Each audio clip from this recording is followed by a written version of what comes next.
Paul George was one of my favorite players when he played for Indy, and he still has one of the deepest bags in the NBA. But for over a decade, I've watched him rise, stumble, and rise again, only to falter at the moments that mattered most. Is Paul George the unluckiest star of his generation? Or is he proof that talent alone isn't enough to cement a legacy? His career is a labyrinth of triumphs and heartbreaks, a constant tug of war between brilliance and disappointment. And today, we're diving deep into the story of why Paul George's legacy hangs by a thread. Paul George wasn't supposed to be the face of a franchise. In fact, when he was drafted 10th overall by the Indiana Pacers in 2010, most analysts saw him as a project player, someone who might become a solid role player but not much more. George didn't come from a powerhouse college program, he wasn't on magazine covers, he was just another talented young player trying to carve out a role. But then came the moment that changed everything, the 2012-13 season. With Danny Granger sidelined, the Pacers handed the reins to George, and what followed was nothing short of meteoric. George wasn't just good, he was sensational.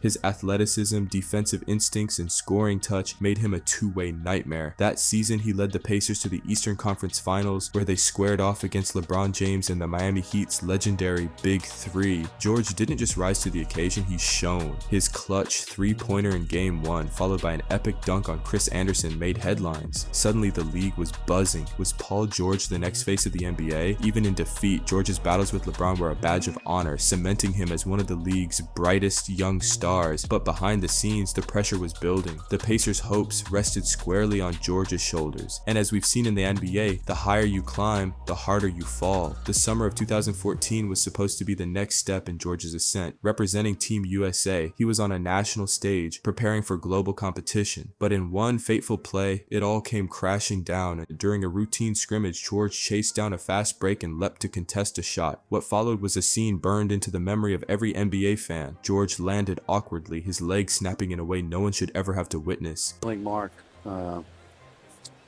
unfortunately, this might be serious. Yeah, this is. Players turned away in horror. Some buried their heads in their hands. George lay on the floor, motionless, staring at his shattered leg and his shattered future. This wasn't just an injury, it was an event that stopped time. The NBA's rising star was now a symbol of fragility. Analysts wondered, was his career over? Even if he returned, could he ever be the same? George spent over a year in recovery, a grueling process of rebuilding his body and confidence. Fans watched and waited, wondering if they'd ever see the same player again. But for George, the physical pain was only part of the struggle. What no one saw was the mental battle, the self-doubt, the isolation, the fear that he might never step back onto an NBA court. We close. And then, boom, break my leg.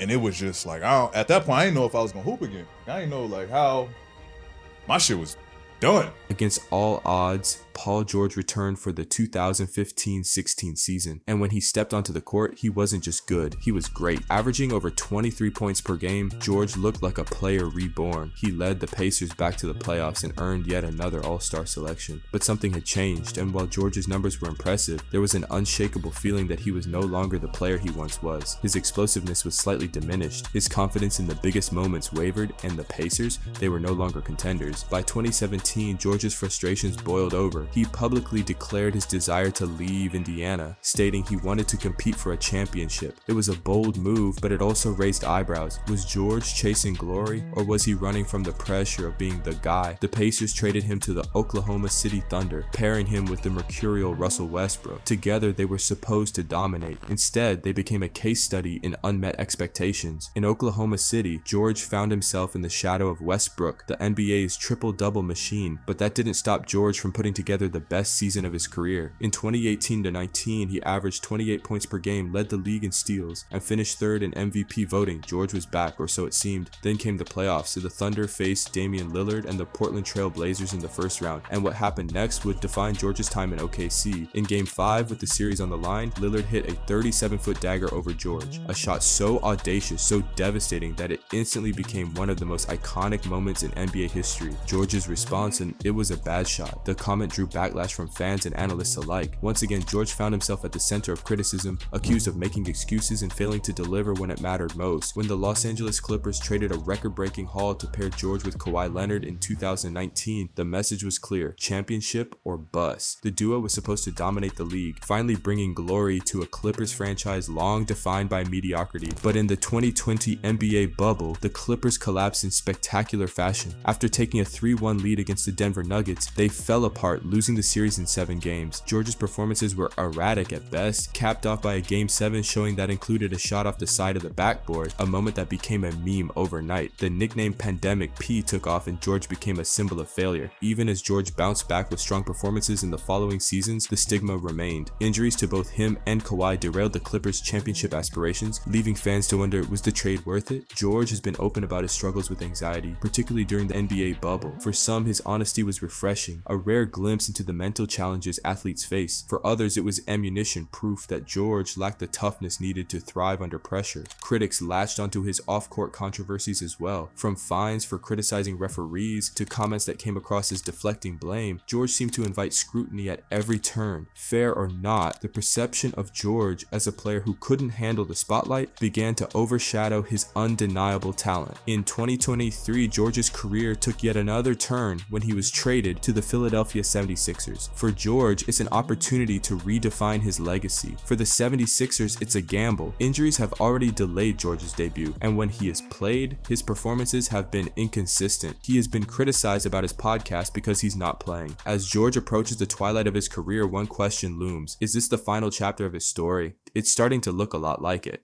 For George, the clock is ticking. If you like this video, hit the like and subscribe button. Peace.